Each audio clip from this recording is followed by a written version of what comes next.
have to start exactly 3. Otherwise, those who are joining online, they think there's no program. So let the remaining audience come a little later. Before I invite my colleague, Professor Manjeet Bhatia, to welcome the guests and give a brief introduction, I'd like to talk about the place you are sitting in. This is called Bhai Veer Singh Sahitya Sadan. Bhai Veer Singh was a great poet, and in his memory, this building was made. Now, when in 1999, disturbance with phone, Dr. Manmohan Singh became the chairman of the institute. It was transformed into a good research center. We created an Institute of Punjab Studies so that we could do some objective work on Punjab, which one in the 80s was not possible in Punjab. Professor Bipin Chandra, Professor Marg Singh, Professor Sucha Singh, luckily he is here with us. They were our pioneers. They devised the academic programs. We did some good work, and then suddenly I had to leave for some reasons, and it got a little slow. Professor Manjeet Bhatia from University of Delhi, she has now joined the institute. She is keen to revive the academic activities, and she was very keen that we should make a beginning with a distinguished scholar. And to our good luck, we learned Professor Sucha Singh Gill from Canada is here. So we requested him, and he was very kind to accept our request. From Patiala, he has traveled all the way. We welcome them. Shri Madhav Shyam, he was Deputy Director in the Directorate of Census, because Professor Bhatia was very keen that whatever you talk, it should be backed by census, not in the air. And she managed to locate him. He's welcome. And Amandeep, who discovered by reading his book, I was looking for him, and to my good luck, our young friend Yadindra Singh located him. He's here near about in Delhi. Unfortunately, because of a bereavement in the family, Yadindra is not with us, but he is our academic guide. And we have with us, I call him Jathedar, which he doesn't look like, Rakesh Bhattabayal, a think tank of JNU. He's very instrumental in planning, guiding, and continuing the program. He is here with us. And I feel very happy that teachers and students from all the universities from Delhi are here with us. We welcome them. And we have tradition of welcoming our guest speakers, not with flowers or with a shawl, but with a book which lasts longer than flowers, I think. So I request Professor Rakesh Bhattabayal to present our books to the guests. Professor Rakesh Bhattabayal.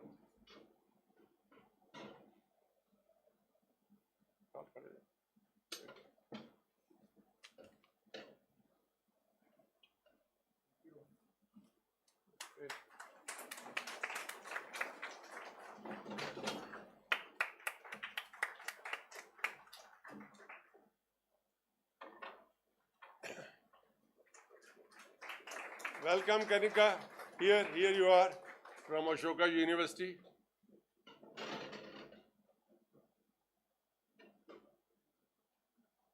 Udhar aa jao. Bete udhar aa jao. Kanika, why don't you go there? Yeah. Quick.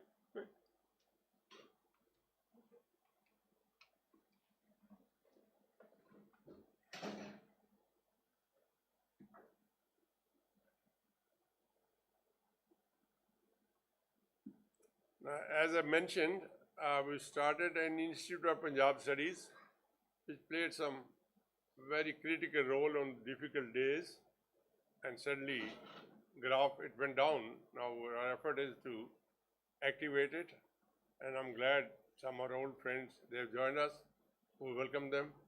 I now request my colleague, Professor Manjeet Bhatia, to formally welcome these guests and brief introduction. Thank you.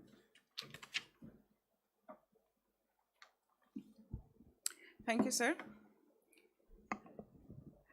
कि good afternoon का वहाँ तो चलेगा या सत श्रीकाल कहने दी लोड़ है? सत श्रीकाल भी चलेगा, गुड आफ्टरनून भी चलेगा. Okay. We were looking for Professor Sucha Singh for some time, and we are really glad that he's here. And fortunately, he was here for a private visit, and Dr. Mahinda could really persuade him to be here. So Professor Sucha Singh is an eminent economist and interdisciplinary scholar. He held academic and administrative positions in his long career of more than 4 decades. His long academic career, I will not read that. He has actually supervised so many PhD theses and so many MPhil dissertations. But his latest book, which I would like to mention, is on chasing high growth and trust with inclusiveness, India during 2004 and 14. Now, he had been Professor of Economics in Guru Nanak Dev University, Director General, CRID, which is the research institution in Chandigarh, Vice President of Indian Society of Labour Economics 2000 to 2008, member, and member Punjab State Planning Board 2000 to 2002. Professor Gill is not that, I find that academics hardly retire. So he's actually an active thinker and a writer. He regularly writes in newspapers published from Chandigarh. And we have recently learned that he has got PR of Canada, but then he is doing his 2 years of residence in Canada. Intermittently, he has been here. So he's finished his 2 years for this 5 years. So he'll be here with us in India for a longer period now. So we are holding a seminar maybe in February on Punjab at Crossroads. So mostly he will be with us at that time also. So as we have shared the abstract, today's lecture would discuss reasons leading to immigration, the profile of immigrants, challenges faced by immigrants, and implications for the state and the policy issues, briefly about the policy issues involved. And we also have on a panel Shri Amandeep Singh Sandhu. He's trained in English literature. He worked as journalist and later as technical writer. His earlier 2 books were autobiographical novels, and his latest book, Punjab, which Dr. Mahinda was referring to, it is on journeys through fault lines, had been an exploration of present Punjab in a unique fashion. Why unique? Because he had been traveling to Punjab before writing this book. He has traveled for 2 years and met ordinary people, politicians, professionals, and administrators before he actually put all this in black and white. So he's also working on a next project, which is understanding Sikhs who are in Indian states, but not in Punjab. So to understand Sikhism, not only which is there from the Punjab, but also people who are Sikhs, but in other states of India. Shri Madhav ji, as Dr. Mahinda mentioned, he's a census man who is going to chair today's session. He's Vice President of EC of Association of Population Geographers of India. His forthcoming co-authored book is Planning for Population Census, A Futuristic Perspective, the Indian Context. He had the privilege of participating in several trainings in India and abroad. He was associated with Census India for 5 decades. And he is retired as Deputy Director, Census Punjab. So kindly put your hands together to welcome this panel. And over to the chair.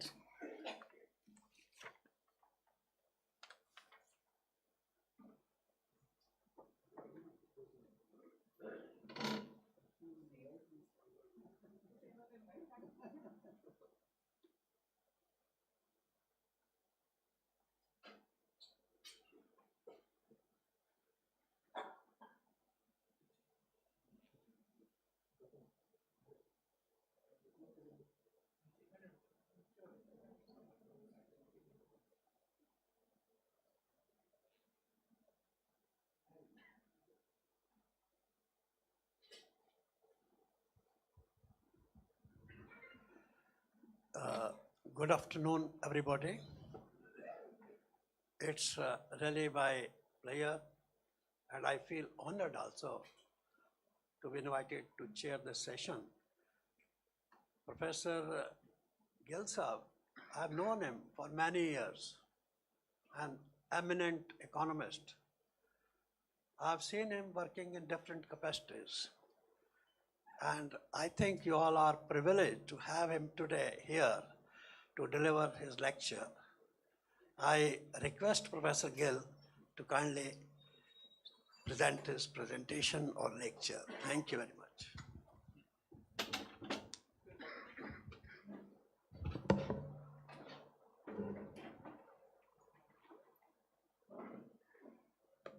Thank you, Chair. Honorable Dr. Mahinder Singh, Dr. Manjeet Patiala ji, Dr. Amandeep Sandhu ji, and Dr. Rikesh, learned scholars collected here, and friends online. It's a great pleasure to be here and speak to you and interact with all of you on a theme which is very important in present context. Now, I am born Punjabi, I have lived in Punjab, worked in Punjab, and certain things are happening which are disturbing all of us. And out of that concern, I've done some work in this area, that how immigration from this state is affecting all of us.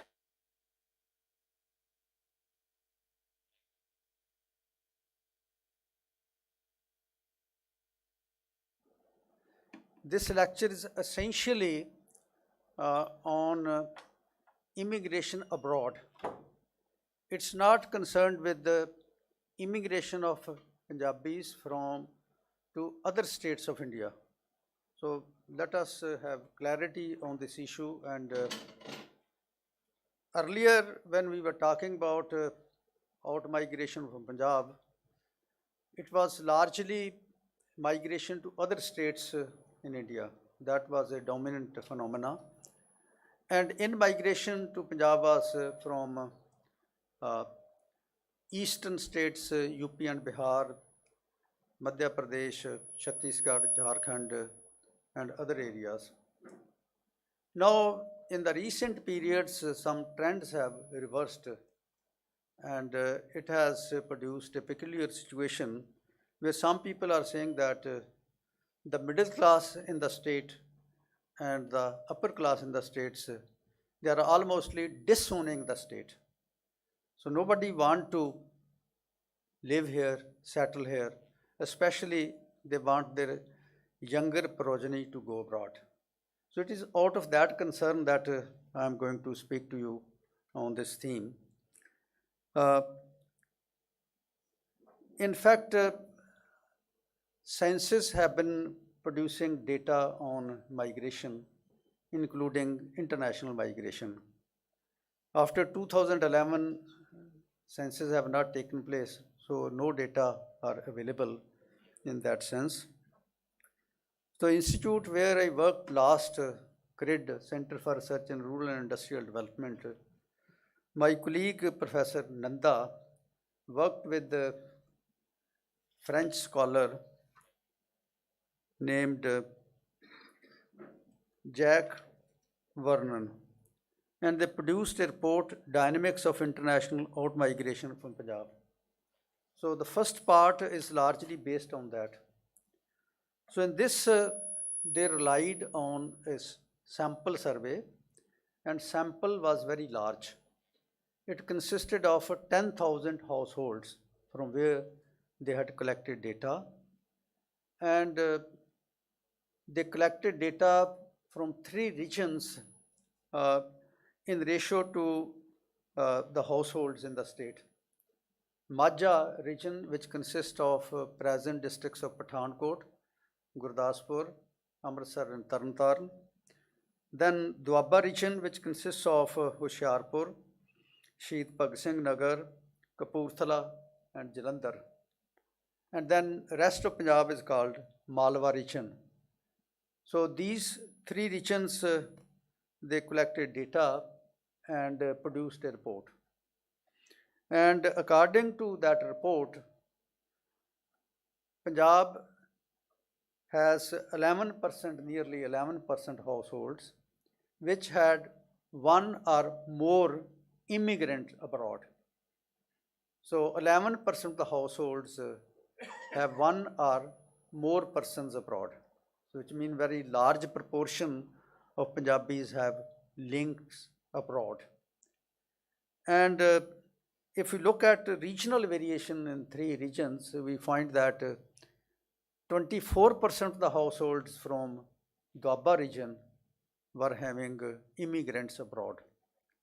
This proportion was 9-10% in Majha region and 5-6% in Malwa region. Now this is a kind of situation which prevailed because data was collected in 2010. So this story relates to 2010. And then looking into rural and urban distribution, they discovered that 13% of the households had one or more persons abroad, rural households. And in urban areas, 6% households had one or two persons abroad. So which means there is more international out-migration from rural areas. So therefore, it's necessary to know who these people are who had gone abroad. In this context, they divided the population into 2 categories, landowners and landless. So 73% of the persons who had gone abroad, they belong to landed households, and 27% belong to landless households. Then coming to religious background, 73% consisted of Sikhs and 27% consisted of Hindus and others. Others include Christians and Muslims. Caste-wise, 60% belong to general category, 23% belong to OBC, and 17% to scheduled caste. There is no scheduled tribe population in the state. Then rural urban, we find that 81% belong to rural areas and 19% belong to urban areas. Among the poor and non-poor, 93% of the migrants belong to non-poor. Hardly small percentage, 7% belong to poor households. So top brackets consisted of 75% of the migrants. Top brackets of wealth, land and other kinds of property. In terms of age, 30% of the migrants below 13 years of age consisted of 66% of the migration, which means migration is largely from younger sections of population. 18% in the range of 30 to 39 years, 6% 40 to 49 years, hardly 3% above 50 years. Then destination, if you look at the destination, 45% immigration is in the Asian countries, 26% to European countries, 18% to North America, and 10% to Oceania, that is Australia and New Zealand. Then purpose of migration brings out 70% and above were for employment purposes and 20% for educational purposes. So this was the situation which prevailed in 1920s. Now after this, after 2010, there is a drastic change in the composition, but there is no systematic evidence available. Neither census data are available, nor some systematic study have been conducted after Nanda and Varnan. So there is anecdotal evidence or newspaper reporting on the basis of which one can make some propositions. So if we look at the changing profile of immigrants from the state, we find that the largest percentage of persons migrating abroad, they are going for education. maybe 70% or above. Earlier, people used to go abroad, educated people, after their graduation. Now, majority of them going abroad after completing 10+2 education. After schooling, they are going abroad. And mostly going abroad after passing certain tests, TOEFLs and IELTS, etc. And if you visit towns and cities in Punjab, Amandeep must have watched it, that everywhere they are dotted with IELTS centers.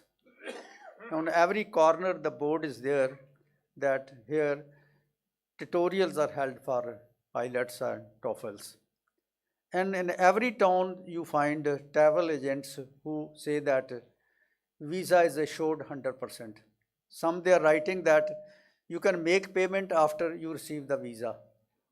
So therefore, all enabling kinds of things have happened. Now, before this present government came up, the previous government announced that we will arrange 10 lakhs of loan to those students who want to go abroad. Now, present government has announced that we want to arrange tutorials for IELTS and TOEFLs in the government schools and educational institutions. So, the government is interested in exporting young people abroad so that they don't create any trouble for them in the home state. And parents are also interested that their children should go abroad. Not only from middle class, but from rich people class also, they are going abroad.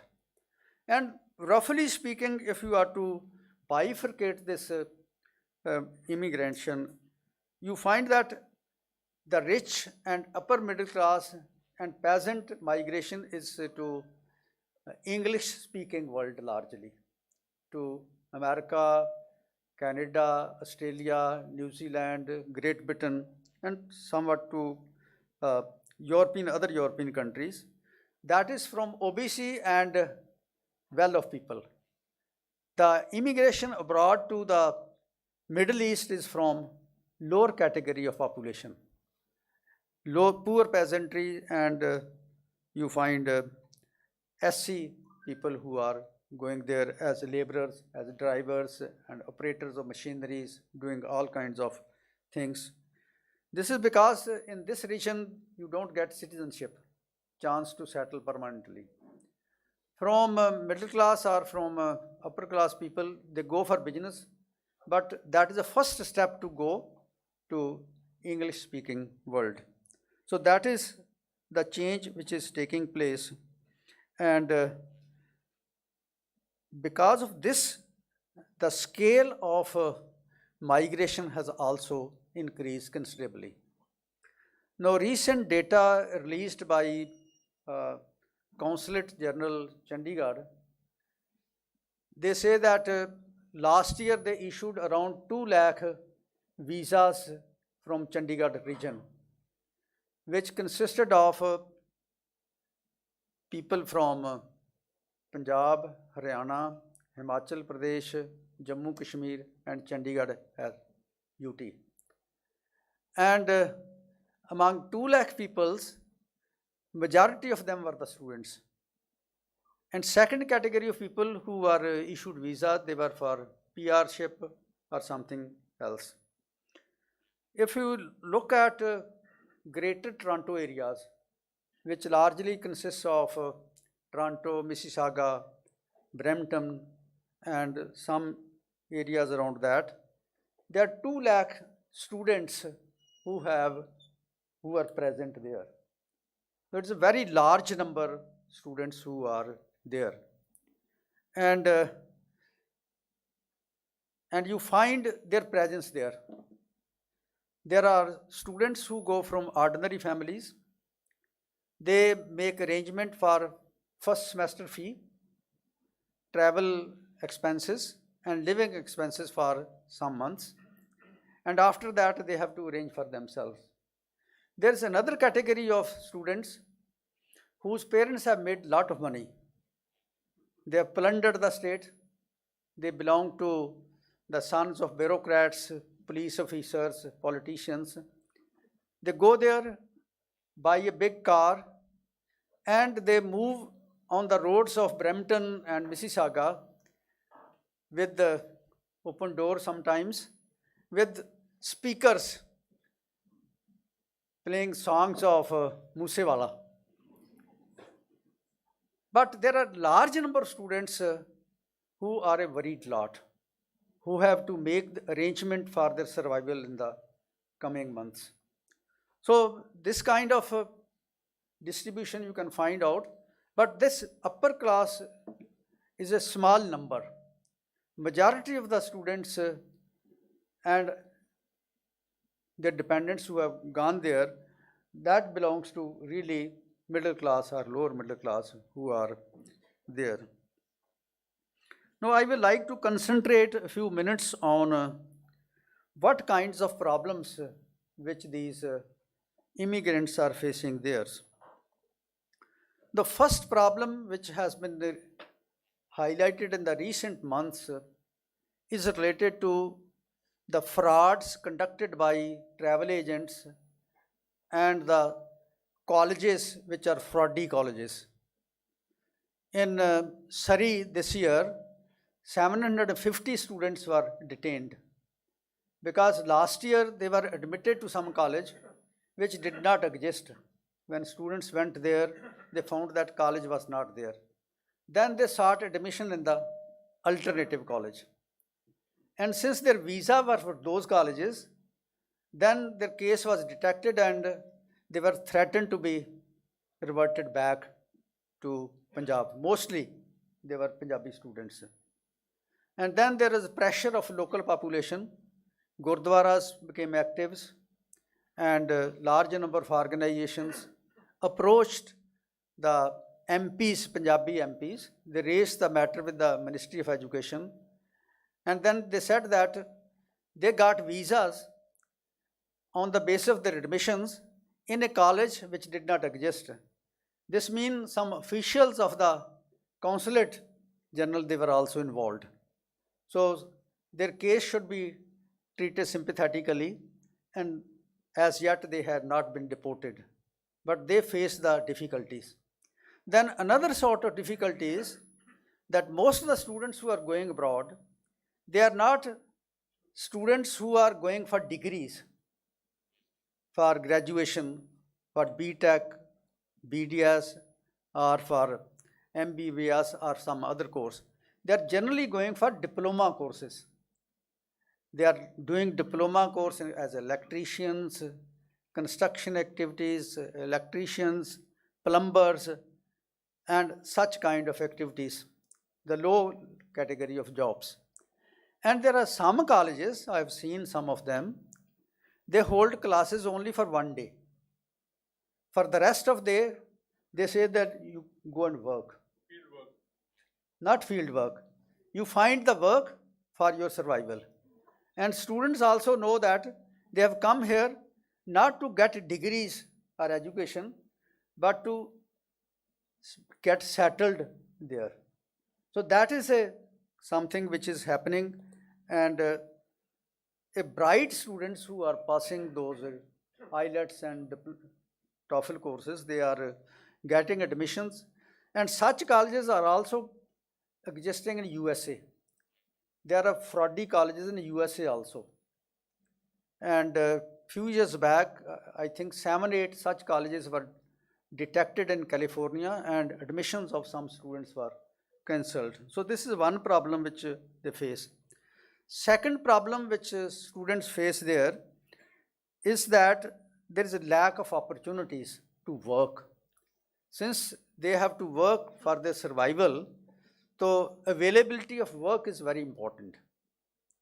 Now, after COVID-19, this opportunity has shrunk because most of the work is being done online, and interest rates have been raised. We worked on the interest rate in Canada and its implications. In 2019, the rate of interest, bank rate was 0.5%, less than 1%. And within 1 year, it was raised to 5%. And for lease, you get interest rate, which is 7.5%. So many of the leases have become very costly. So construction activities have come to standstill. So because of this, the rent has gone up. Apart from a large number of students who have gone in those countries, especially in Canada, large number of refugees have come from Ukraine, 1.25 lakh. So therefore, rents have gone up in the basements, and students are finding it very difficult to pay rent because the jobs are not available. And jobs, small jobs which were available on the small businesses, that has also stagnated because of rising interest rates. And the rate of growth in the Australian economy has gone down. From 2018, it was above 4.5%. It has gone down to less than 3%. And people are predicting that Canada is going to have recession in the coming days because the monetary policy which they have adopted by raising interest rate is discouraging investment. And I looked into Canadian statistics and found that there is a negative investment in Canada for the last 2 years in housing, in investment, in new businesses. So therefore, the growth rate is going down, expansion in employment is not taking place, and mechanization of technology is also displacing labor. Most of the work is computerized, machines are being replaced by robots, and the work opportunities are shrinking over the period of time. They are shrinking in India, of course, also. We have also entered from jobless growth to jobless growth. Employment in India has also shrunk over the period of time, and in advanced countries, it's shrinking at a fast rate. People are thinking of driverless trucks. Large number of works of loading and unloading is being done by robots. So people are replaced by the machines and work is shrinking, and students are finding it difficult to finance their studies and their survivals. Then the COVID has created a new kind of consciousness. Earlier, from early 90s, we find era of globalization. And we also started our policies of LPG, liberalization, privatization, globalization, in 1991. LPG, explosive policies. Now, COVID has given a new kind of twist to this kind of thing. In the COVID period, countries put down their shutters. They said their primary duty is to protect their citizens. They will not allow entry of anyone from the foreign countries. Large number of countries suspended flights to those destinations. I went to Canada in 19 for 3-4 months, and I was fascinated to come back because of Kisan Andolan. I came back in February with the hope that I will stay here for 2 months and go back. But I could not get flight for 5 months because flights were suspended. So which means countries thought that they will not allow the commodities, they will not allow human beings to be transported from one country to another countries. So new era of nationalism within the countries that has taken precedent. So the American President Trump said that America is for Americans. America was the main instrument in pushing the agenda of globalization. So once you say that the country is for its own citizens, foreigners are not welcome to that level. And you know that migration these days is not unregulated, it is regulated. You have to have a passport, then visa, permission to enter those countries, and then go back. they can put down their shutter anytime they like. So therefore, this kind of problem has become very serious in those countries also. So rising rents and rising cost of living is becoming a problem. A large number of students, they have went in those countries with the hope that they will not get money back from Punjab. They will be able to manage themselves. Now they are finding it difficult. And since they try to work, and they try to work legally or illegally, some universities of Australia and New Zealand, they have discovered that students come here not for studies but for work. They have decided not to allow entry to students from Jammu Kashmir, Himachal Pradesh, Punjab, Haryana and Gujarat. So this is the kind of things which is coming to your notice, and this need to be taken note of. So because of this thing, our students are indulging in activities which are not desirable. Some of them, they are forced to indulge in activities which are not desirable. One of the things which has taken place is that earlier a student will rent in a room and live himself or herself. Now they live together. 4 or 5 students will get a room and start living there. So living together creates a problem.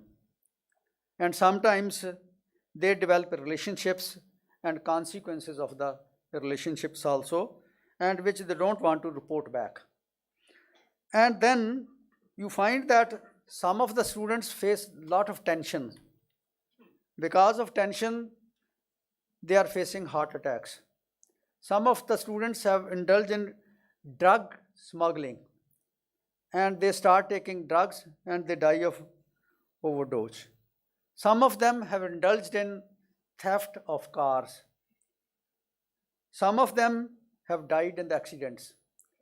So there are several posts which are circulating in the social media that every week 7 or 8 students die of heart attacks, accidents, overdose of drugs, or some kind of other problem which is associated with tension within Canada. So this is a kind of thing which is happening because earlier, if you look at the migration of the students, which was of a different sort. When Dr. Mahinder Singh was student or I was student, we could go abroad because by getting a fellowship, Commonwealth fellowship, which will enable us not to pay any fee in the university, but some scholarship to survive there and work with some scholar. Earn our degree, MA, PhD, then come back. We go abroad after signing a bond with our employer that will go there for 3-4 years and come back and after study. First generations of professors in our university were all trained abroad. They came back, developed the departments, developed the work culture and research culture in the departments. But now students are going abroad without any help. No fellowship, no support from any government. So this is a new situation, and in that sense it's creating a problem. Now second category of people who are going abroad, that students who have gone earlier, young people, they got PRship and they are inviting their parents to join them. So large number of parents are selling their properties in Punjab, their land, their houses, and retirement benefit also, and they are buying houses there. And those who go there, particularly old people, many of them are not educated. They cannot communicate in English. So they have a problem when they go there. The third generation of children, they are not able to communicate with them. So children are speaking English, parents speak Punjabi, and there is no communication between them. So grandparents think that they have a store of wisdom with them, but the grandchildren think that they have nothing to teach them. So there's no dialogue. So then they became a little bit homesick. And you find them sitting in groups, in parks and in gurdwaras, where they're chatting and mostly backbiting their daughter-in-laws and their sons that they are not being treated properly. So this is something which is very common. So they face cultural alienation, and weather condition also does not suit them. So here they have a habit, all of us have a habit, in the winter we sit in the sun and bask, and there is no such thing in the winter. For many months there is snow, and that is very disturbing kind of thing. That creates a feeling of sickness, because you can't move out, you can't sit outside, you can't go to the market. In US, Canada, Australia, New Zealand, the distances are very long. Even if you are to go to market, you need a car. So these old people can't drive a car, they don't have a car, so they cannot walk. And therefore, there's a problem which they face there. So cultural adjustment, weather adjustment, travel difficulties, and lack of communication, these are the problems which they face. Then old people have health problems. People say that when you are young, you eat a lot, you have a lot of energy. But when you become old, you eat less, but you have a lot of drugs to eat. So this is a very common problem. So at destination place, the health services are not adequate. At least I find in Canada, for the last decade, the number of doctors is the same. So if you approach a doctor specialist for appointment, he gives you appointment after 3 months, even if you have an emergency. So it's a painful kind of thing. And there is no private practice system as in India that you walk in a clinic and talk to the doctor, a kind of problem which is there. So therefore, lot of problems they are there. And in America, everything depends upon health insurance. And rich families can insure their elder people also, but ordinary low class people, they are unable to afford insurance also. So they have to suffer from this kind of problems. So I don't want to delve deeper on this issue. I want to focus on something which is concern to all of us. What are the social and economic implications for Punjab? One of the social implication which large number of people of literature, particularly Punjabi and English, they think that composition of Punjab population is going to change. As I mentioned earlier, that 73% are Sikhs, 81% are from rural areas. So if a large number of people from here of this composition go abroad, some people will take their place. And earlier experiences, large number of immigration from other states of India, UP, Bihar, Madhya Pradesh, Chhattisgarh, Jharkhand, people will come and start their work. So this kind of fear of cultural invasion on Punjab is some people are talking about. At least there is a section of writers who are writing on this issue in Punjabi. If you are on social media, you read many posts who are expressing serious concern about that this Punjab is not going to be the population of Punjabis. Non-Punjabis will start dominating. So I contradict this proposition, because earlier study which I have referred by Nanda and Vernon, they worked out that if 100 persons go abroad, how many persons will come and take their place? They discovered that this replacement is 5%. Only if you send 100 persons abroad, only 5% additional are needed. So you don't need 100 persons as a replacement. So this replacement will come from within the Punjab. Agriculture is mechanized, completely mechanized. Harvesting is completely mechanized, whether it's a paddy or it's a wheat. It's a combines which are doing this operation.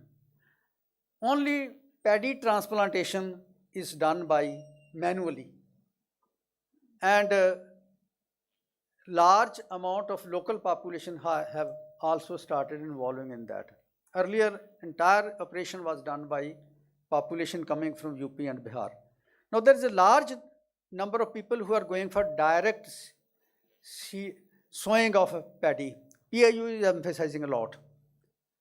So that operation is also, a machine has also been developed which can do transplantation of a paddy also.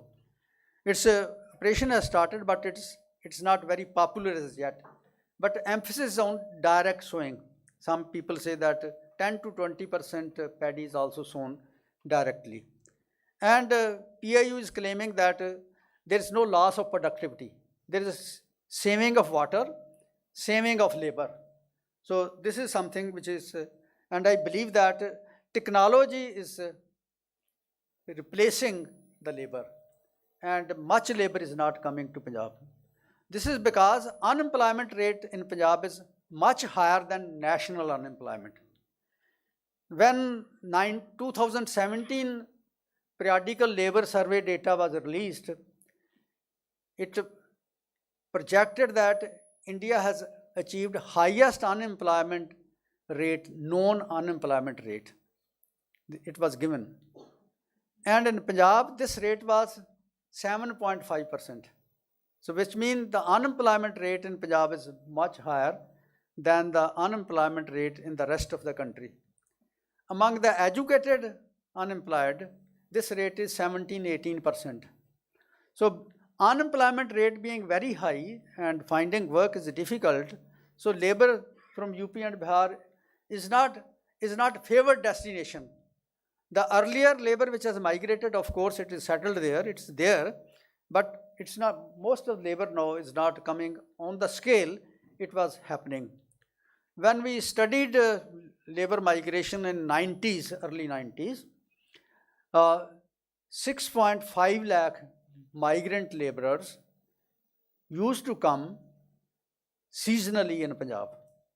Now this is not there because of mechanization of agricultural operation. And in industry, lot of migratory labor used to work. Large number of industrial units have closed down. Around 40,000 industrial units in the state are closed down. And towns like Patiala, Mandi Gobindgarh, Guraya, Amritsar, they are de-industrialized. So here most of the labor, along with local labor, was migratory labor. They have started doing other kinds of work, like selling vegetables, small kind of shops, redis and other things. But fresh labor is coming very less. So therefore, this kind of fear is something which is not based on fact. This is based on some kind of conjectures which most of the people are having and who do not have intimate knowledge of working of the economy. The working of economy indicates that the labor in Punjab is itself being displaced from agriculture, both of small owners of land and agricultural laborers. PIU conducted a study many years back, and they found that largest proportion of those who are leaving agriculture, they are joining as laborers. Some of them are, of course, working, moving upward, they are becoming contractors, artiyas, and other kinds of things, but large proportion of them, they are either moving at the same level or they are experiencing downward mobility. Now in the labor chowks of Punjab, she was referring to Gill's work. they have done some work. On labor chowks of Punjab, you now find large number of turbaned Sikhs who offer them for employment. All of them, they are released as peasants from agriculture. Those who are having 1 or 2 acres of land, they find it useful to lease out their land and start doing manual work. Because if you lease out your 2 acres of land, you get 80 to 90,000 as a rent, and you can earn some money and you live yourself. But if you work on this land, you don't get this income because you don't have agriculture machinery to operate that in. For plowing, you need tractors. For harvesting, you have to hire combines. And for transportation, you have again to hire tractor trolleys to transport your product. So therefore, displacement of small and marginal peasantry is taking place, and they are joining the ranks of laborers. So therefore, this kind of fear should not be there. And incidentally, those who have settled, who have come up from other states, they are the people whose children are studying in Punjabi medium schools. Those who are children of rich peasants, urban middle class people, they are going to English medium schools because they are to export their children to Canada, to other. So they think that children should learn English. But children of poor people, whether they are migrants, they are local, they study Punjabi. So they are the people who can save Punjab and Punjabi. And it's important to mention that Guru Gobind Singh was also born in Patna. So he worked for Punjabi, he wrote in Punjabi and all kinds of things which are important. So this kind of fear is misplaced, but of course, this will definitely reduce the size of Punjab's population. If large number of people go abroad and it's not replaced by people coming from other areas, the quantum of population as a proportion of India's population will go down, definitely. This is one of the consequences. Size of holding will also go up because the small and marginal peasants, when they are wiped out, their land will be leased in by medium and large farmers who have means to cultivate their land. So this is a thing which is happening, and that's why the Kisan unions, they are against the corporates to take over land of farmers, but they are not against rich farmers taking over the land of the small farmers. So this is something which is very important and need to be noted. Then economic impact is very large. Let me start with the education. Now if 1 or 1.5 lakh students migrate after 12 plus 2 education every year going abroad, maybe more, but this is a figure which is being talked about in most of the newspapers, quoting Chandigarh Consul General's figure. On 5th of November, a newspaper report said that there were 250 seats of BDS. This is from Baba Farid University of Health Sciences. Only 7 students reported for counseling. They got the admissions, and for 243 seats remained vacant. So if students are not there in the BDS colleges, what will happen? They will close down.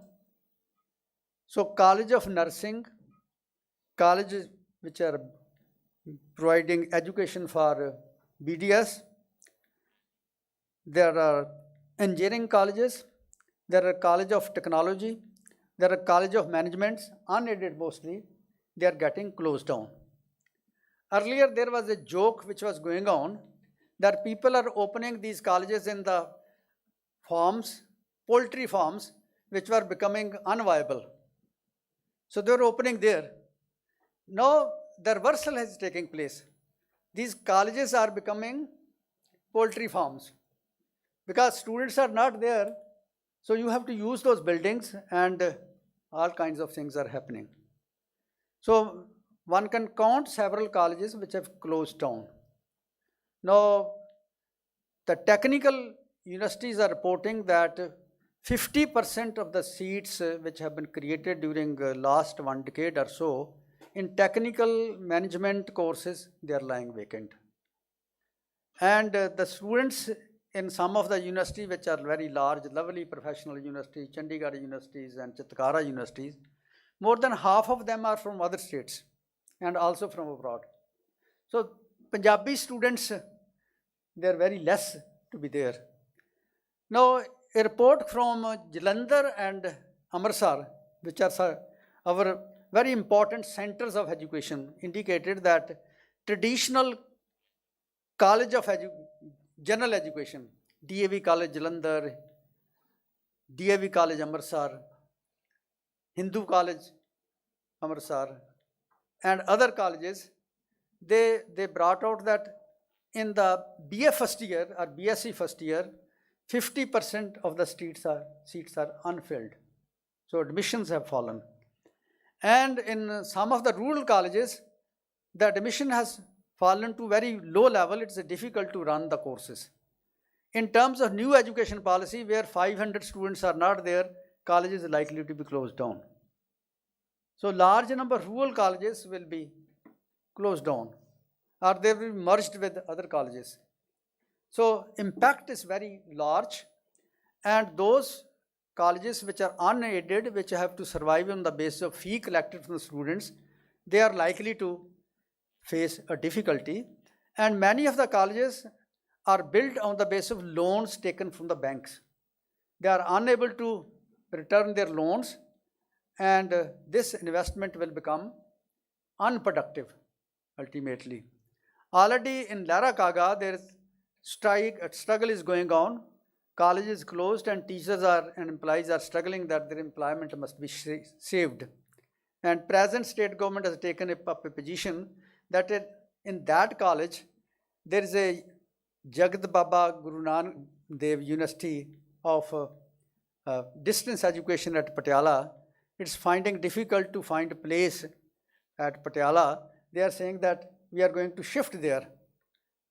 It's not able to get land for that. And the colleges is getting closed. Employees are saying that we should be there. Local committees there, they are saying the college should be continued. So this kind of situation is there, and education and its quality is going to suffer.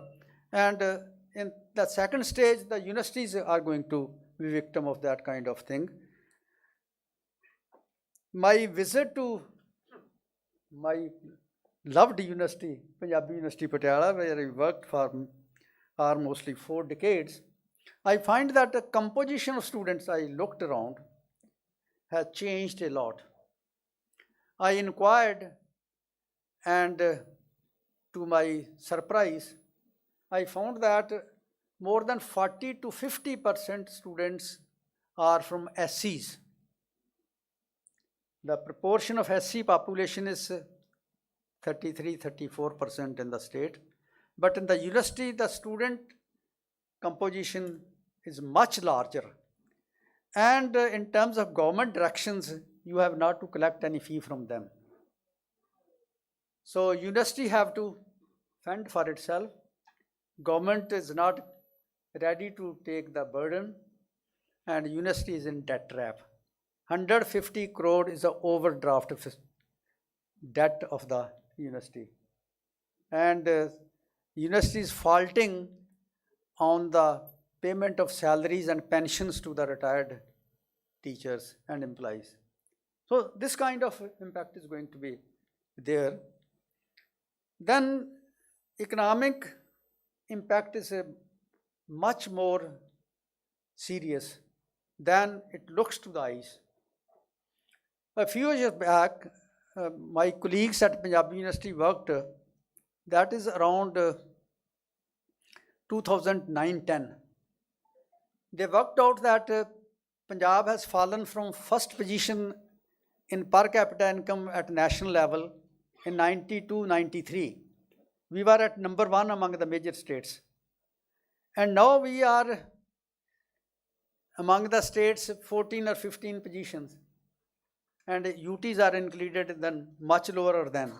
We are hardly above national average per capita income. And they worked out in 2009-10 that state is having investment deficit of 20,000 crores annually. If we are able to arrange 20,000 crore investment annually, then we can catch up and move towards our growth rate, which is equivalent to national growth rate. At that time, national growth rate was 9-10%, and our growth rate was 5-6%. So if we could pump in 20,000 crores investment, we could manage to be equal to national growth rate. State government budget is not able to provide any investment. Today, if you look at the debt, when present government took over, it was 285 lakh crores. Now it is 350 lakh crores. Present government has added a large number. 30% of the government tax recovery is going for servicing debt, around 29-30,000 crores. And then committed expenditure, another which included, that is 60%. Only 10% is left. And out of 10%, how it is spent, it's difficult to imagine. So there is a very little which is left out. The advanced deposit ratio, which should be 55% at least according to RBI guidelines, here in the state is 47-48%. So capital is going away. Investment is suffering. So this gap, which is very large, is causing deep wounds to the economy of the state. Now, immigration is contributing a much larger figure. So let us work out, if there is 1 lakh students which is going abroad, and if every student is going to spend 14 to 15 lakh rupees for going abroad, 8-10 lakhs they carry with them in terms of foreign exchange. Some money they pay to travel agents. Then they have to buy ticket also to go abroad. So 14 to 15 lakh rupees they take with them. If 1 lakh student goes, then 15,000 crores is going on account of this. If 1.5 lakh students are going abroad, then nearly 20,000 crores or more is going on account of simply students going abroad. And this is a large part of this is going abroad. Commission agents, travel tickets, that is a small component. The large component is a fee and the living expenses which they take for 6 months. So therefore, a large amount of capital is going abroad. And from where it is getting financed? I think there are 2-3 sources from where they are getting money. One source is some families are getting student loans who can afford to give the proof that they will be paying back. They are retired people or they are having some business, regular income.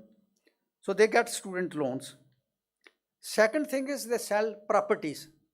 In the rural areas, they sell their land, 1 or 2 acres of land which they have. They sell the land or mortgage their land. Then they go abroad. Or they borrow money from relatives also, some of them. So therefore, that money, if was retained at the state, that could have formed a part of a capital investment in the state. So that is contributing to what is called investment deficit in the state. So this is something which is causing deep wounds to the economy. Where capital goes abroad, talent also goes abroad. Now the students which are going abroad, who are they? They are not druggies, they are healthy, they have passed 12+2, they have passed IELTS or TOEFLs, so they are educated. Many of them, if were retained here, they could become good teachers, good lawyers, good administrators, good police officers, good political leaders, good social workers. So therefore, talented people are going abroad. And our intake in the services is falling down. You do not get a large number of youth who are ready to get enrolled in the army or in the state administration.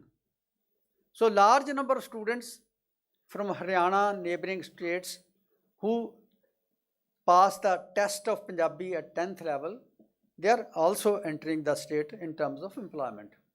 So talent is going abroad, capital is going abroad. And along with the students, parents, when they go, they also sell their property and add to that figure. So large amount of capital, large amount of skilled workforce, large amount of talented people we are exporting, and the upper class and middle class have disowned the Punjab. So that is the tragedy which is happening. And when investment declines, there is a multiplier in economics which we talk about. And if we look at the saving rate in Punjab, which is around 20%, then the value of multiplier becomes 5. If we invest 1 rupee in Punjab, 5 rupees income will be created. So decline in investment is also contributing to decline in income at a multiplier rate. So this is something which is working very fast and is creating a situation where it becomes difficult to rejuvenate the Punjab economy. So this is something which we need to take care of, and those who have sympathies with the Punjab, its culture, its productivity, its contribution to national granary, its contribution to what we call army and other things, they have to worry about these things. Now, if these harmful effects are to be countered, what should be done? Is that everything is lost, or something can be done? One of the very important political leader other day held a meeting with intellectual. I was also fortunately invited in that meeting. He said that we want to do something. They want to rejuvenate their party because they have been beaten very severely in the elections. Earlier they will not talk to you, now they are ready to ask you how we can revive the party in the state. So when my turn came to speak, I said, you can revive yourself if you own Punjab. If you do not own Punjab, you cannot revive the party. For that, you have to work for Punjab, you have to work for interest of Punjab, you have to de-link business from politics. You have not to plunder the Punjab, you have to help the Punjab rehabilitate its position. I told that you know that when you are in power, how Infosys, Deloitte, and other companies which came to Mohali, they have to wind up their business. You know how many units were closed in the state because of when you demanded share in their business.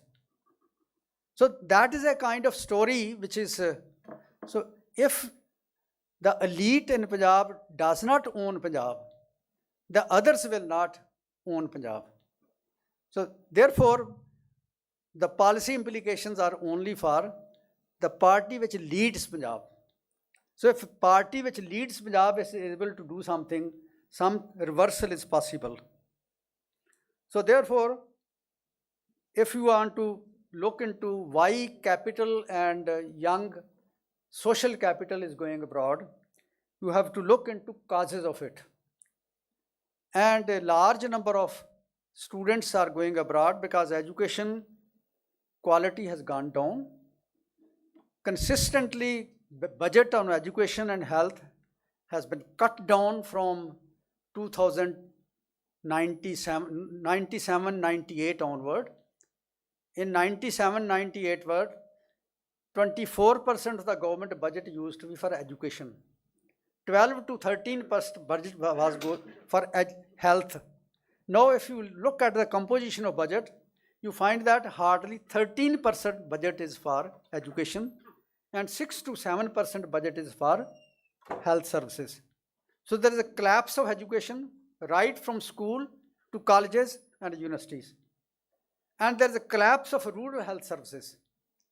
And there is a collapse of law and order. There are 700 gangsters which are operating in Punjab. And some of them have links with police. Some of them are involved in drug trafficking. Police, now continuously press is bringing out police officers involved in drug trafficking. So when police, civil bureaucracy and gangsters and politicians are operating and spreading drugs, a large number of people, even if education is good, they will not like their children to remain in the state. So it has to be controlled. You have to improve the administration, and you have to improve the justice delivery system, and you have to ensure the people that your life and property is safe if you are in Punjab. Why Bihar suffered? Because life and property was unsafe.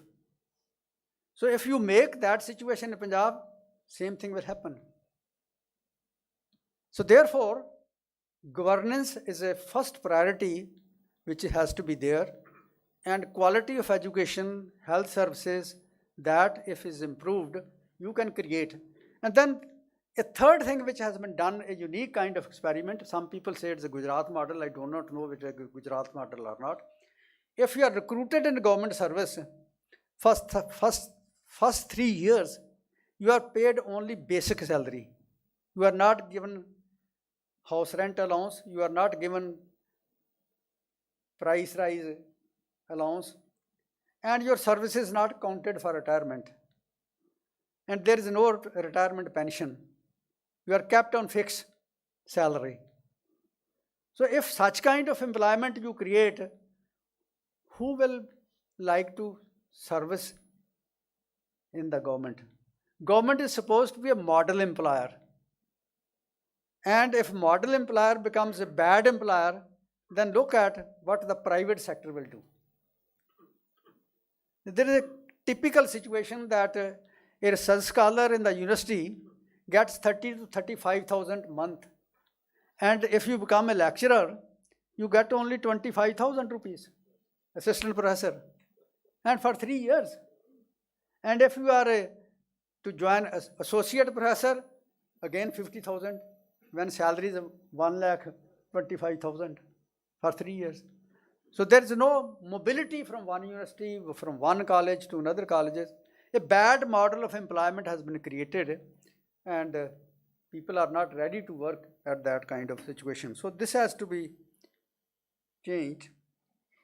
Improve the quality of education, health, quality of employment, health services, improve quality of governance, control violence, control travel agents. Now, when travel agents are arranging visas and other things, it should be made obligatory for them to organize reorientation program for 2 or 3 weeks. That where students are going, what kind of culture is there, what kinds of laws are there, how they should behave, so that they do not get involved unintentionally in some kind of activities. They should be listed so that if there is a difficulty when they go abroad, they could contact someone to remove their grievances. And improve, finally, economic services. So therefore, if something is done, a meaningful program is prepared, I think reversal is possible. And I must end with one example, that China is one country which has created reverse migration. Now, China is emerging as one of the second largest economy of the world and also a superpower. Now, Chinese, when they joined globalization, they made it obligatory for foreign firms to enter into agreement with them that they will transfer technology also to the local people. As we did in the Nehruvian era, in the public sector, steel plants, heavy industries, drug manufacturing, so they made it obligatory. Secondly, in Mao era, they made everyone to have schooling up to 12th level. Now they have developed 50 world-class universities and they have given them large amount of funds and they have given them freedom to give high salaries to the experts. So large number of Chinese scholars from the American universities, they have come back and joined those universities. And if you look at from Scopus, the Chinese contribution to the journals, international journal, whether social sciences or sciences, they rank very high. So in that situation, reversal is possible. And for that, if we are able to create such kind of enabling environment, we can also do that, but not by advertisements, but by doing some concrete policy measures. It's possible, everything is not lost, but some meaningful leadership is supposed to work out that kind of things, and it's possible to do that. With these, I would like to stop here. Thank you all for patiently listening to me a long talk. Thank you very much.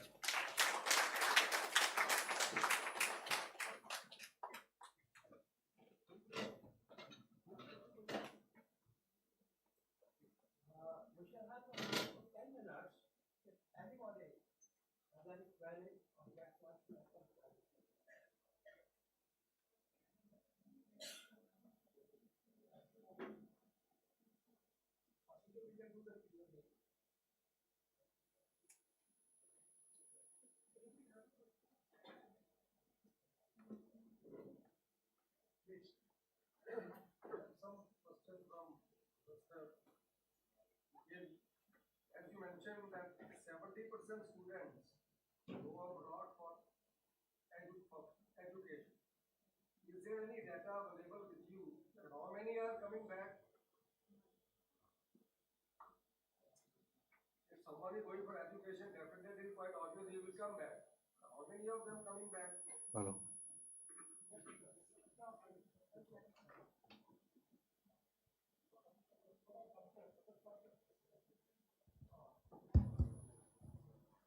I think none. Yeah, few are of course coming back. Those who are unable to cope with the situation, those who are going from affluent families, they have good business at home and they find that getting established there is difficult. So they are of course coming back, but this proportion is very, very small.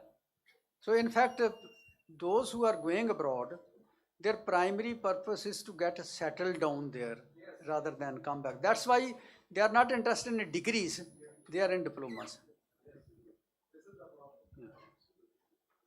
I think we should say immigration from Punjab. Now I think we should say immigration to Punjab.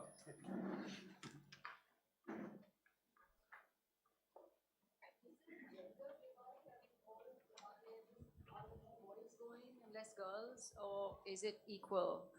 I think if you look at the present composition, more girls are going.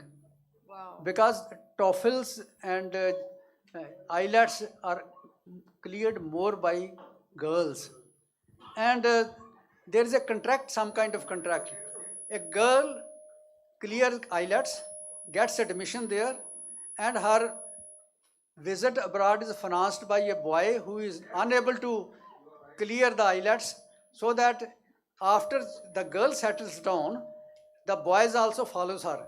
And because of this, there are large number of disputes that girl once goes there and gets settled there, she changes her mind. And the people who are back, they think that they have financed her studies and she should marry that fellow. So that kind of problems are reported in the newspapers these days. So is it changing society? Is it like, if so many of them are going, is it like we see these terrible stories in, Pakistan, for instance, where they insist that the girls will marry back in Pakistan? So is it, you think, is this a positive thing besides the economic, but you think it's actually helping because you see all these terrible numbers of, female feticide, very patriarchal. So do you think it's helping when so many families are going abroad? Is it in some ways also positive?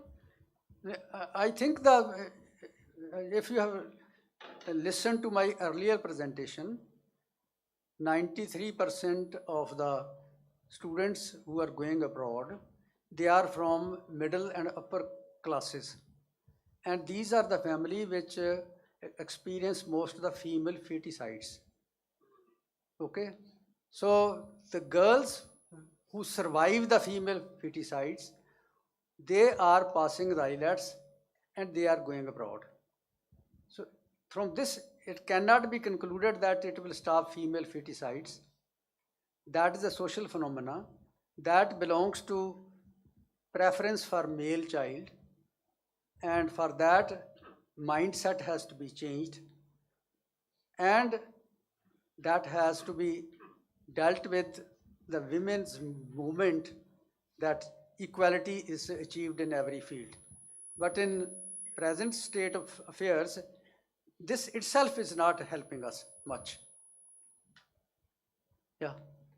This will definitely create paucity of young girls available for marriage in India. Of course, in Punjab and Haryana, you always know that there are some people who are bringing their wives from Kali Miti, that is a Jharkhand, Odisha, Madhya Pradesh and Bihar. Yeah. I'll just add to ma'am's point. While doing my book at one place, at Sultanpur Lodi, one Saturday I was collecting advertisements in a Jeet newspaper. Okay, because I wanted to see what's the demography like. So about 9 or 10 fathers came with advertisements. Only one was for a bride. Others were all for grooms. All the girls had 6.5, 7, 7.5 IELTS. Some even had PR. And I asked them, I said,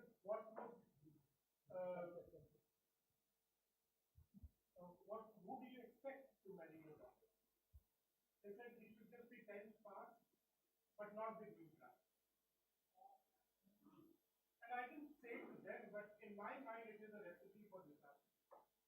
Because if the girl is better educated, she is going to become an officer in whatever field she follows. And the guy is going to be doing some management. 20 years down the line, there's going to be huge disparity between the wife and the husband, which will lead to alcoholism, which will lead to domestic violence, and all sorts of things.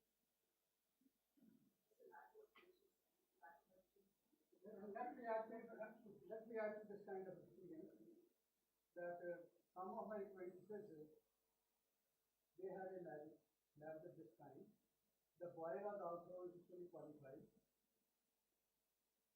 Here he was working as an assistant engineer. She had a B.Tech degree. She was able to get a qualified software engineer employment there. The boy could not pass an examination while going there. He became a truck driver. After 2-3 years of marriage, the breakup took place. So what he is saying that the number of marriages which are failing, that is a tremendous in those countries. And this may not be of liking to you.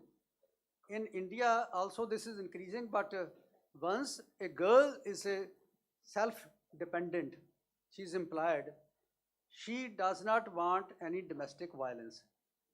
So therefore, this is a way to liberation, but also this is a way to breakup of the family. And once breakup is there, the burden of breakup family has to be borne by ultimately the girls. The children stay with the girls. That is a new kind of society which is coming up in that way. Hello. I have a couple of questions. You said that there is a lot of drain of capital from Punjab because every student goes and a lot of money also goes. Are there any remittances also abroad to the Punjab?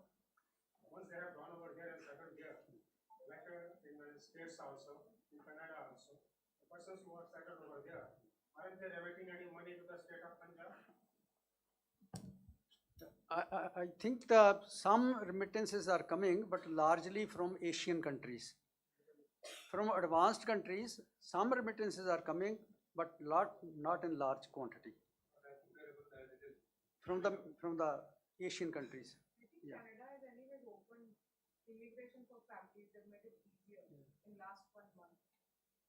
But from earlier period also. Maybe they have now made it even simpler. Yeah. So To say, forget about family, everything is going. you said that immigration is mainly from the middle class and elite class, the Yeah. higher class families. Yeah. Who are more educated and more qualified. Yeah. I think there is a less percentage of people Yeah. who are of, I should say, middle class or high school pass and they are going over there, mainly for the labor class, which they are welcoming because they have a shortage of labor over there, in Canada particularly. Just as you say, the elite class which is going to, you have done the data from Punjab. What about the rest of the country? You say in Canada itself, when there are 7 lakhs of Sikh families are there, then 8 lakhs of Hindu families are also there. They have also done from other parts of the state. How it is really affecting the state of Punjab only? Why it is affecting the state of Punjab? Because there are the 2 states from where a very high proportion of population is going abroad. One is Kerala, second is Punjab. From Kerala, it's mainly in the Middle East. From Punjab, it is all over. Yeah. And the Punjabis are mostly in lower earning businesses and professions. There are very few Punjabis who have big companies or corporations. So those who have small businesses, they are surviving themselves, living good life, but large number of them are just surviving. So they are unable to send back the money. And a few of them are participating in what we call the social programs in Punjab. Building of hospitals, improvement in village community life, improvement of schools. There are 20 villages which have been improved by those people, but that is a tip of the iceberg. I understand that many of them they are contributing to Punjab, and they want to come back and bring it back on the I should say in terms of I have a last question I would like to ask you. You said something about that reasons of immigration from Punjab. What is the main reason you said that lack of employment and all that, plus I should say reason of the drug also, and lack of policing, and I should say it's a complicity of the government agencies also who are doing it. You see what happened during the time of disturbances when the agencies themselves they killed thousands and lakhs of Sikh boys and girls on the false charges, and the entire one generation of leadership of Sikhs was killed in Punjab, and many persons have fled out of Punjab. That was also one reason that why many people left Punjab, and still they are living because of many other reasons, which can be directly related to the policies of the central government, we should say, and the agencies in Punjab itself, who look at every individual with suspicion as a Khalistani. Is that not a reason? I think that is one of the big reasons. I think Why people migrate? what you are stated, Yeah. that is true about 18 and 19. After the 2000, things have drastically changed. Earlier, this was a factor. But you see, the impression is still there. That reason, you see what happened in 1980s or 90s or early 2000s. Perhaps you know that Rahman is on the record saying that he used to collect $1,000 for giving a letter that is right to the president, and he exported a lot of abroad, political asylum. Okay, but that 80s and 90s. Now this is not the phenomenon. Let me link what you are saying with what you say. What that caused is a systemic breakdown of Punjab at all levels. Policing, law and order, education, health, everything is collapsing in Punjab and people are fleeing. Education has collapsed. In a way you are right. In a way you are right, but factually, If I can just ask from the policing perspective, that is systemic breakdown of Punjab. Systematic breakdown of Punjab by who? By the government agencies. They want people to migrate, to go to India. You said they don't Please want. stop cross questioning. Take permission from the chair. So, just about economic and legal issue, because Can you go there? Sure. Yeah, in fact, we could do that. We could. Just a small question from a legal perspective, because a lot of people have gone overseas. There is one problem which emerges again and again, that there are a lot of empty houses which are now becoming a problem in itself, because either they are just taken over forcefully by certain people, or there are legal battles which people who have migrated are having to fight. So what is the impact from a legal and economic perspective, just from a housing perspective? I have a lot of other questions, but for now, just that small question, and rest after the other speakers.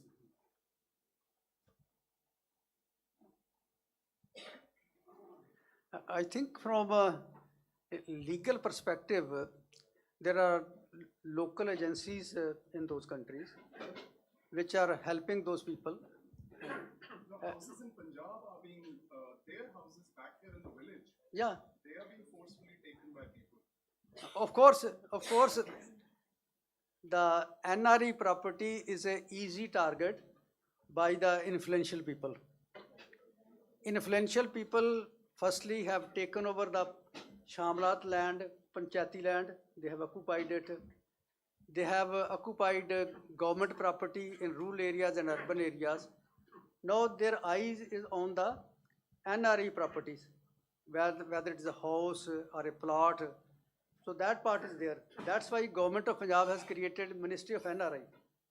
Okay, but the experience of people is that once complaint is made to the NRI cell, it's not taken very seriously, particularly because those who occupy the property of NRIs, they have tendency to join the ruling party.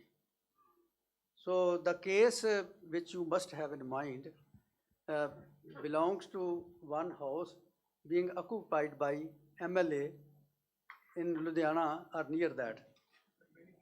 There are many cases, but that is a typical case. And the neighbors reported to that family that your house is occupied by someone. They came back. When they came back, they were not allowed to enter their houses. And the MLA was living there.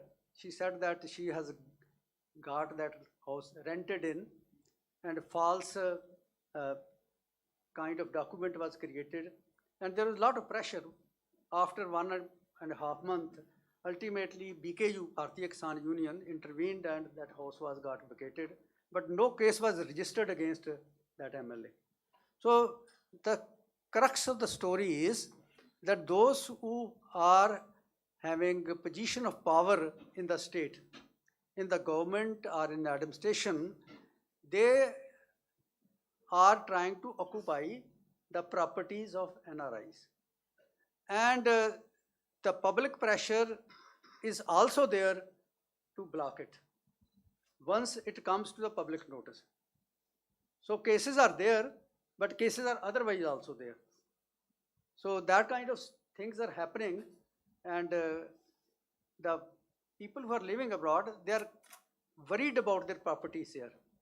For emotional reason, they don't want to sell it, and new generation does not have time to come here and sell it, because it gives them peanuts, again divided by exchange rate, small number, and they don't have time. And therefore, in that kind of situation, it's a complex problem. We can discuss after that. I think let Amandeep. I think we'll take more questions later. Let Amandeep. Now we can have the next speaker, and then we can have some discussion again, right? Now I request Shri Amandeep Sandhu sir, eminent writer and a journalist, to speak.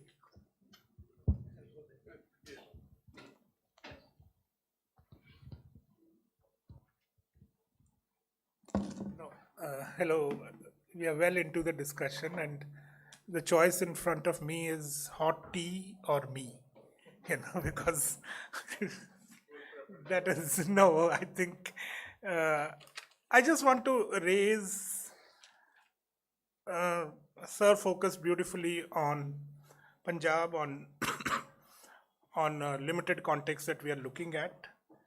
But,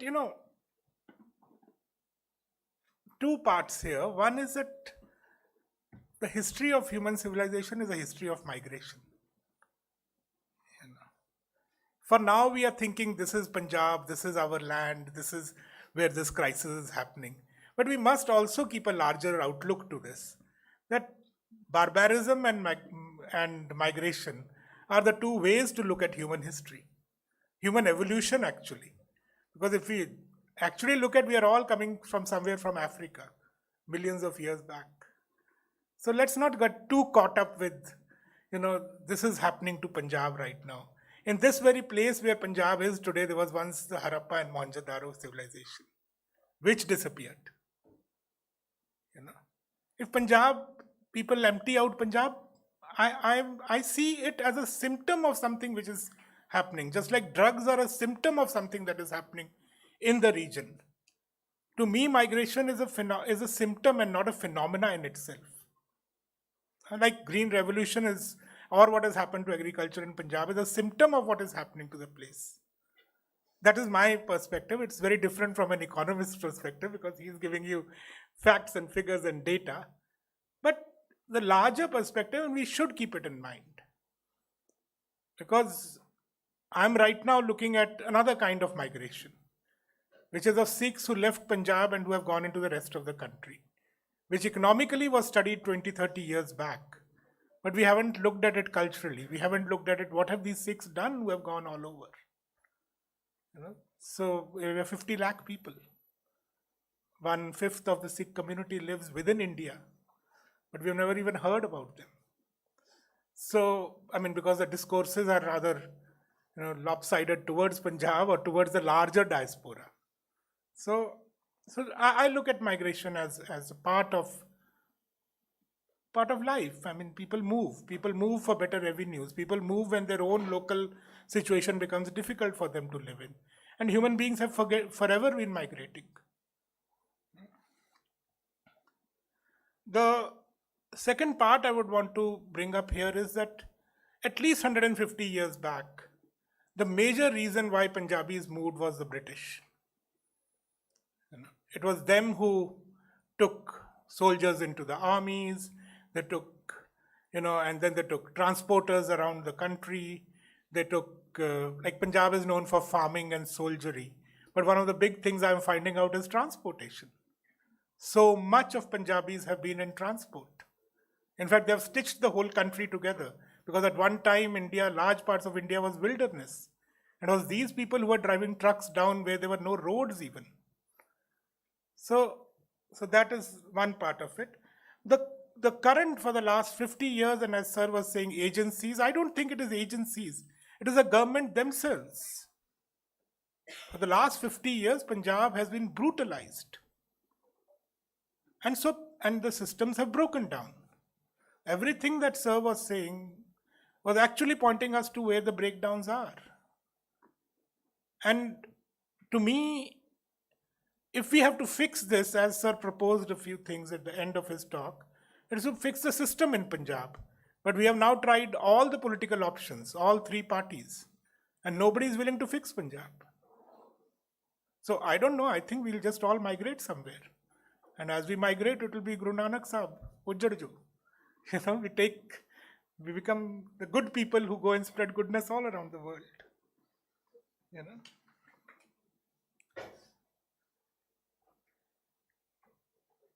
And a little part of what came up as the biggest thing as education, and somebody asked how many come back.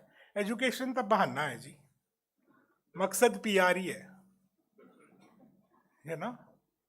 But when this PR thing started, this education thing started, I think around 2010 when Sir's data, which is the year of Sir's data, I was also going around looking at all these IELTS institute, and to respond to Sir, the ratio of IELTS billboards in my count, just count driving down from Chandigarh to Bathinda, 2:1 is the ratio. IELTS 2 and 1 of any other kind of billboard. So Punjab is like, the whole skyline is full with IELTS billboards.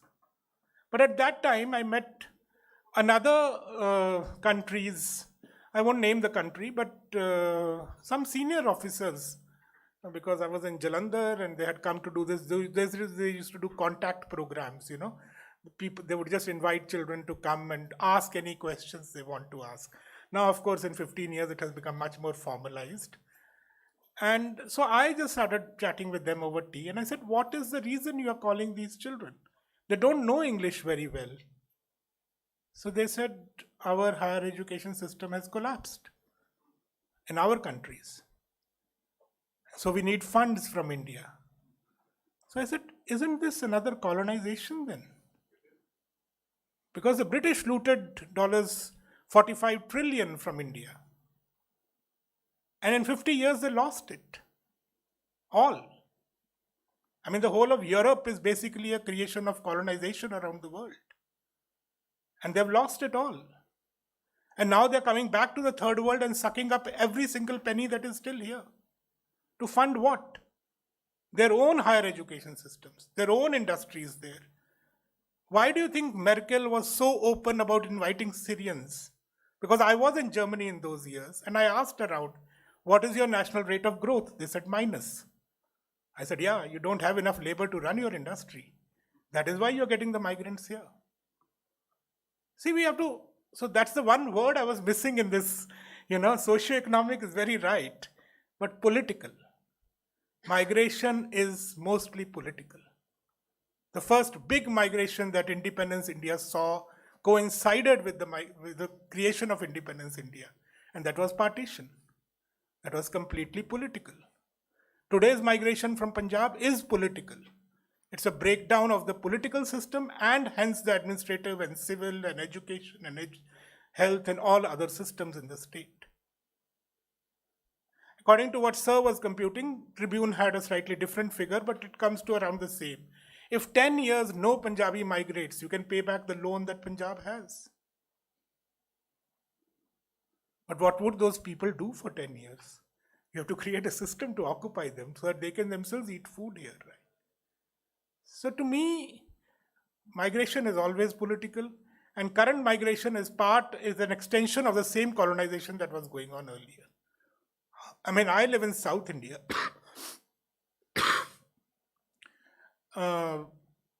People from there, they go and do white-collar jobs. People from here go and do mostly blue-collar jobs. We have great stories of resilience of Punjabis, of Sikhs, you know, like, oh, they work very hard, they strive a lot, and then they become rich. But where do we start? I mean, in the American universities, from children of the NRIs there already, it's taken a third generation for them to come up to PhD levels. So we have to recognize these aspects of migration also. You know, if you are rich here, you go and become rich there, like the South Indians do, like Bangalore is the IT capital. Then it is another thing. Sorry, my cough is because I'm from Bangalore. I'm not used to the pollution of Delhi, you know, like, so, you know. Yeah, no, you have got used to it over the years. And Punjab is not polluting Delhi, please. Yeah, I mean, yeah.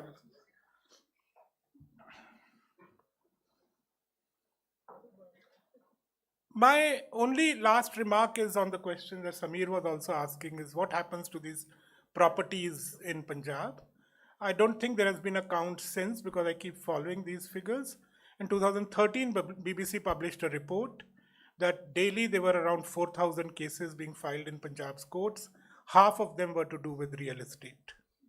So it was about occupation of their properties. And why doesn't the NRI come back here? We have seen what has happened to Akali governments, Congresses and BJPs, and not BJP, this Aam Aadmi parties, all three drives to invest in Punjab. You know, when an NRI sees that his house is being taken over by neighbors and, you know, whoever wants to take it over, then why would they put money into this state when it will all go away somewhere? So to create that environment of trust, of safety, of security, that should be the paramount function of the government. Tea is waiting.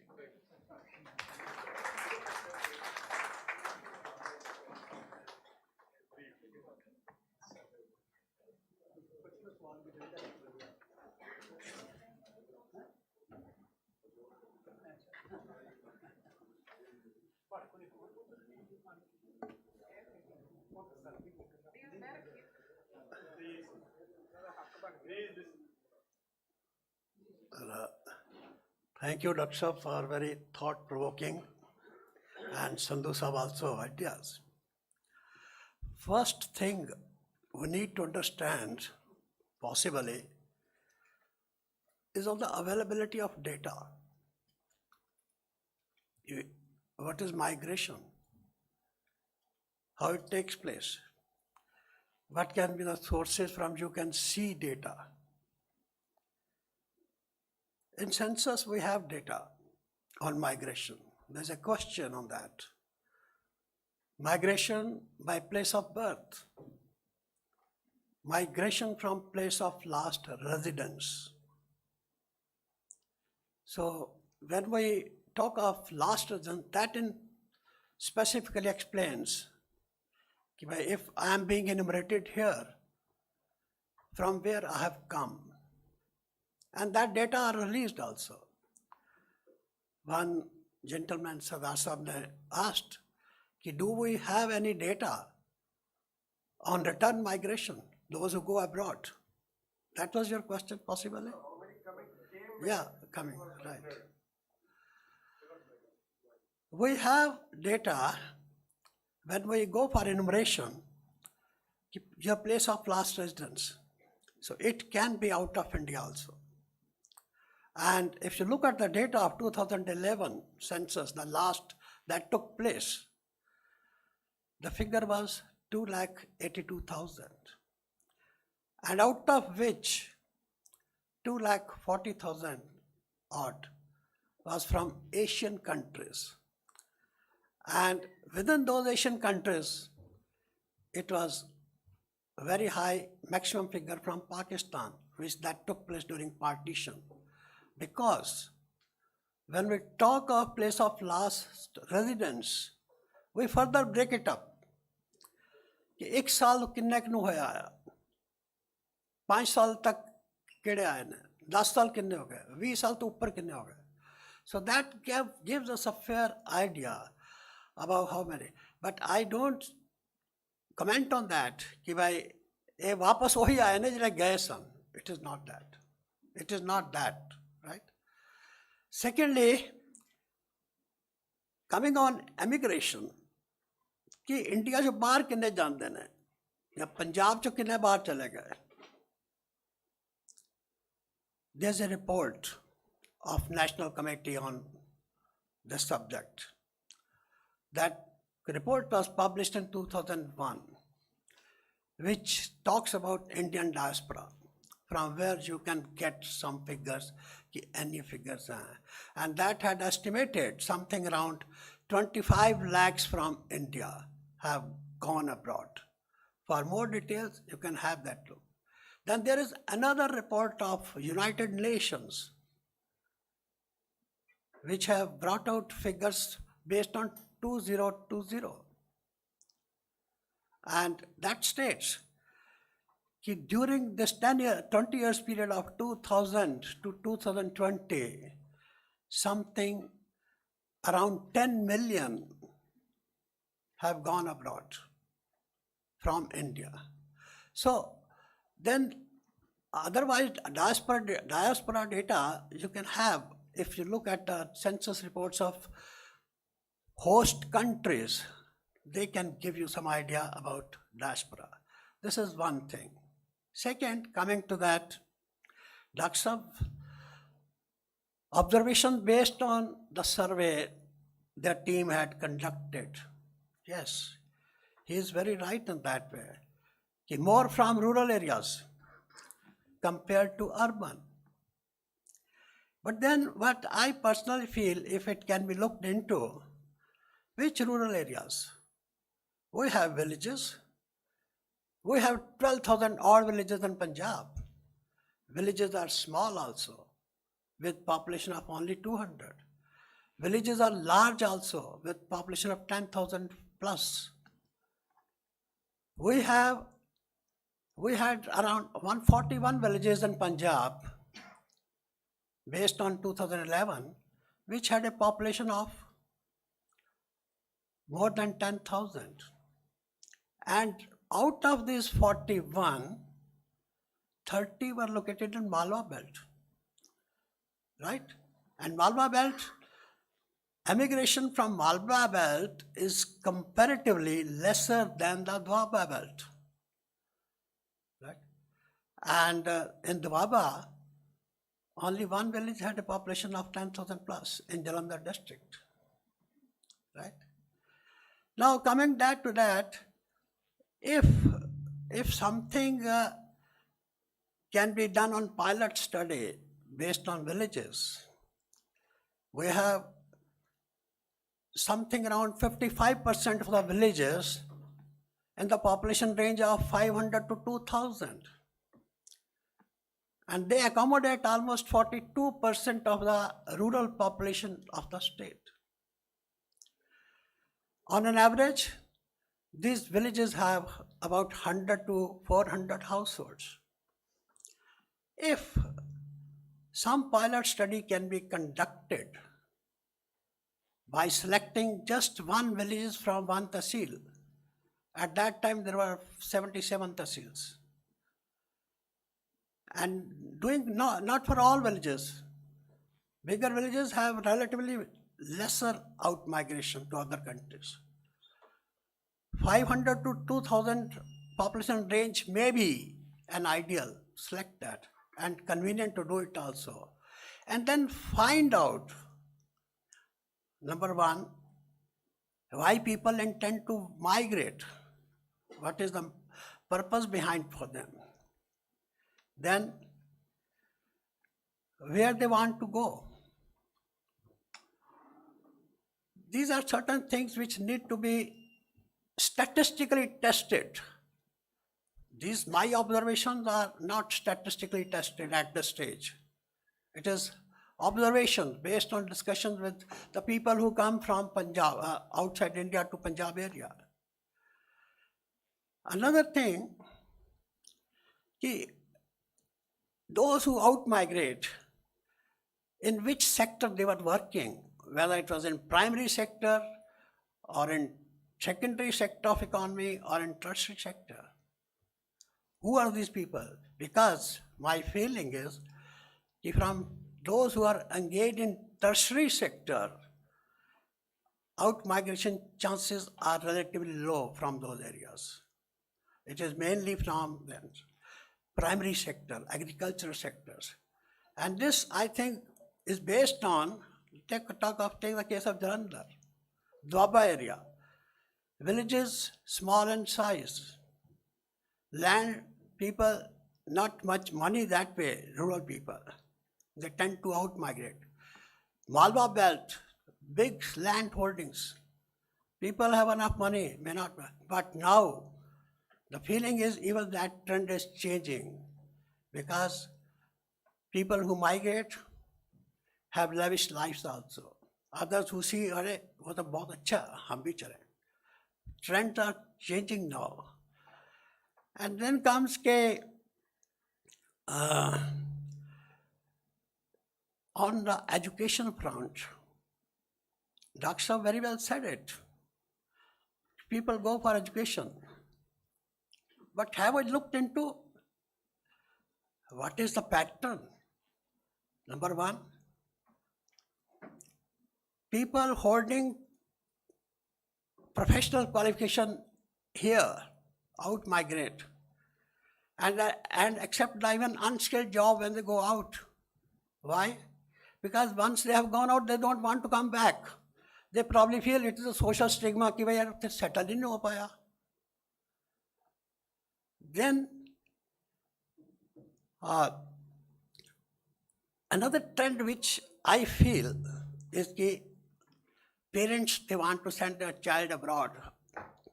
10वीं pass करा के भी they send it abroad. Probably they make a route for themselves to go abroad. Anyway, these are certain things which can be taken up if found in order. And I'm not going to take much time because already discussions have gone longer. And if anyone has any other question, possibly Dr. Saab may like to answer or Sandhu Saab may like to answer. I close my talk here. Thank you very much. Thank you very much.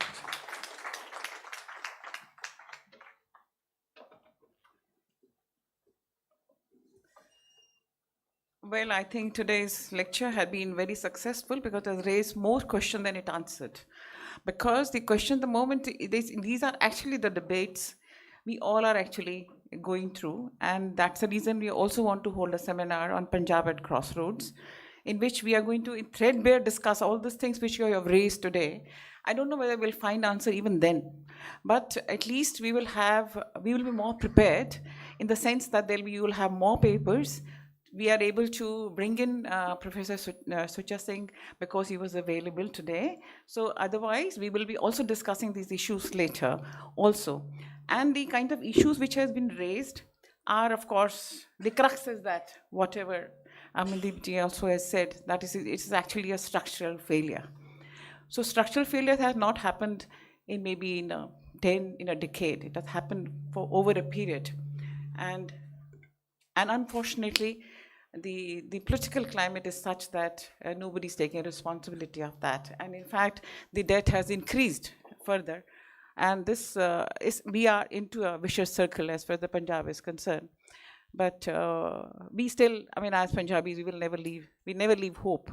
So the fact is that there will be some lights at the end of the tunnel, and we might be able to find some solutions which are workable.